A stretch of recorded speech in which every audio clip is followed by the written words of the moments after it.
প্রিয় পঞ্চম শ্রেণীর শিক্ষার্থীরা, সহজ পদ্ধতিতে গুণ করা শিখি। এখানে 3টা অঙ্ক দেওয়া আছে। প্রথমটায় বলা হয়েছে 999কে 32 দ্বারা গুণ করতে হবে। তাহলে 999কে 32 দ্বারা যদি আমরা স্বাভাবিকভাবে গুণ করার চেষ্টা করি, তাহলে গুণ করাটা একটু কঠিন হয়ে যাবে আর কি। তো এটা সহজ পদ্ধতিতে গুণ করতে হলে আমাদের 999 এর স্থানে এমন একটা সংখ্যা কল্পনা করতে হবে যার মান 999 এর সমান হয়। আমরা জানি 999 এর পরের সংখ্যাটা হচ্ছে 1000। যদি 1000 থেকে 1 বিয়োগ করি তাহলে হচ্ছে 999 হয়। তাহলে আমরা 999 এর জায়গায় 1000 বিয়োগ 1 কল্পনা করতে পারি। দেখো সমাধানে 1000 বিয়োগ 1 এই সংখ্যাটা লিখে 999কে বোঝানো হয়েছে। 1000 থেকে 1 চলে গেলে 999 থাকে, গুণ 32। এখন 1000 বিয়োগ 1। এখন আমরা এখানে দুইটা সংখ্যা আছে, 1000 বিয়োগ 1। আমরা এই 32কে আলাদা আলাদা করে 1000 গুণ 32 এবং 1 গুণ 32 এভাবে লিখব। দেখো এখানে 1000 গুণ 32 এবং বিয়োগ 1 গুণ 32 লেখা হয়েছে, মাঝখানে বিয়োগ চিহ্ন দেওয়া হয়েছে। তাহলে এখন 32 এর সাথে 1 গুণ করলে 32 আসে, অর্থাৎ যে কোনো সংখ্যার সাথে 1 গুণ করলে ওই সংখ্যায় আসে। এটা খুব সহজ। তাহলে এটা কিভাবে হয়েছে? এটা হচ্ছে আমরা এই একটাকে শুধু 32 এর সাথে গুণ করব, এই একটাকে। তাহলে 1 এর সাথে 32 গুণ করলে 32 আসে, আর এই 1 এর পরে যতগুলো শূন্য আছে ঠিক ততগুলো শূন্য আমরা 32 এর পরে দিয়ে দিব। তাহলে 32 এর পরে আমরা 3টা শূন্য দিয়ে দিছি। 1 এর পরে 3টা শূন্য আছে, 32 এর পরে 3টা শূন্য দিয়ে দিছি। আমরা যোগ এবং বিয়োগ অঙ্ক খুব ভালো পারি, এই জন্য 32000 হয়েছে এটা। আর 32000 থেকে 32 বিয়োগ করলে হয় 31968।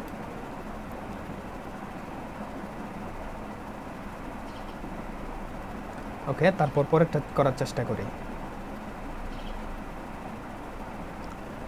দেখো একইভাবে এখানে 990 ছিল, আগেরটাই ছিল 999। এখন 990 এর সাথে 10 যোগ করলে হয় হচ্ছে 1000। তাহলে আমরা 1000 থেকে 10 বিয়োগ করে সংখ্যাটা প্রতিস্থাপন করব, অর্থাৎ 990 এর স্থানে আমরা 1000 বিয়োগ 10 লিখব, গুণ 24। আগের অঙ্কের মতো 1000 এর সাথে গুণ 24 এবং 10 এর সাথে গুণ 24 দিব। 1000 গুণ 24 বিয়োগ 10 গুণ 24, অর্থাৎ এই 24টা 1000 এর সাথে একবার গুণ, 10 এর সাথে একবার গুণ।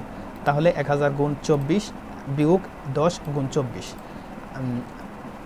অর্থাৎ 24 এর সাথে যদি আমরা 1 গুণ করি তাহলে হয় হচ্ছে 24।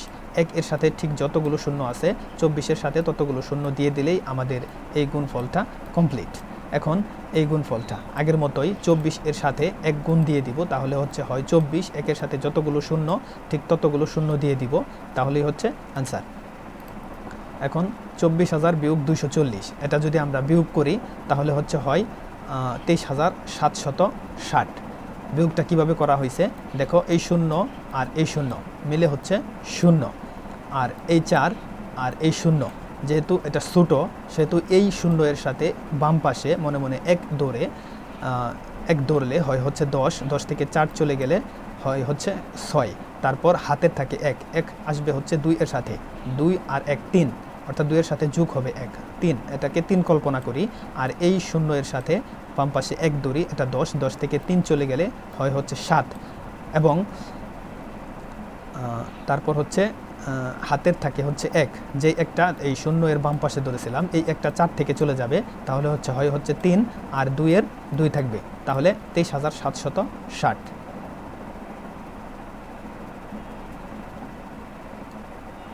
তারপরে আরেকটা অঙ্ক আছে, তোমরা দেখো, এটা হচ্ছে 9900 লেখা। এখানে আমাদের 100 যোগ করলে হয় হচ্ছে 10000। তাহলে আমরা 10000 থেকে 100 বিয়োগ করে এই সংখ্যাটা প্রতিস্থাপন করব, অর্থাৎ এই সংখ্যার স্থানে 10000 বিয়োগ 100 লিখব, আর এটা যেভাবে আছে সেভাবে থাকবো। আচ্ছা, এখন 10000 বিয়োগ 100 গুণ 357। 10000 গুণ 357 বিয়োগ 100 গুণ 357। আগে বলেছিলাম এই সংখ্যাটা এখানে দুইটা সংখ্যা লিখলে দুটার সাথেই আলাদা আলাদা গুণ হবে এই সংখ্যাটা। ওকে, তাহলে 10000 গুণ 357 আর হচ্ছে 100 গুণ 357।